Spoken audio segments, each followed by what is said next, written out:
रूस यूक्रेन युद्ध में यूक्रेन बीते कुछ महीनों से बहुत बुरी स्थिति से गुजर रहा है। उसके पास हथियारों की भारी कमी है और उसके बार बार कहने के बाद भी अमेरिका, ब्रिटेन, जर्मनी, फ्रांस सहित उसके अन्य कई सहयोगी उसकी मदद के लिए कोई बड़ा कदम नहीं उठा पा रहे हैं। पहले तो इन मददगारों ने अपने स्तर पर यूक्रेन को सैन्य हथियार सहित अन्य मदद देकर उसे रूसी हमलों के प्रति जवाबी हमले में मजबूत किया, लेकिन जब उसके हथियार खत्म होने लगे और उसे और अधिक हथियारों की जरूरत महसूस हुई, तब उसके मददगार देश अपनी घरेलू लड़ाई और अन्य कारणों का हवाला देते हुए उसे मदद नहीं दे पा रहे हैं।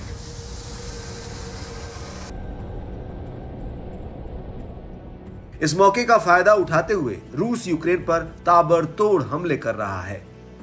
अब एक नए हमले में उसने यूक्रेन के पावर इंफ्रास्ट्रक्चर को ध्वस्त कर दिया है, जिससे यूक्रेन में लगभग 10 लाख लोग बिना बिजली के रहने को मजबूर हैं।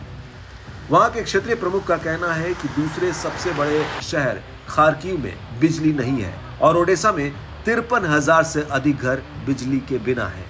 उधर यूक्रेन के ऊर्जा मंत्री जर्मन गैलुश्चेंको ने रूस पर यूक्रेन की ऊर्जा प्रणाली को बड़े पैमाने पर विफल करने की कोशिश करने का आरोप लगाया है। आपको बता दें कि यूक्रेन के पावर ग्रिड 2022 में युद्ध की शुरुआत से ही रूस के निशाने पर रहे हैं।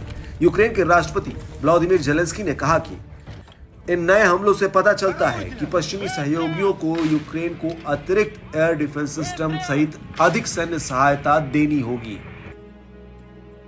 जेलेंस्की ने यूक्रेन को सहायता मिलने में देरी की तरफ मददगारों को एक बार और आगाह करते हुए टेलीग्राम पर लिखा कि रूसी मिसाइलों में वैसी देरी नहीं होती जैसी हमारे देश की सहायता में हो रही है। उन्होंने कहा कि यूक्रेन में रात भर में कम से कम 90 मिसाइलों और 60 शाही ड्रोन से हमला किया गया।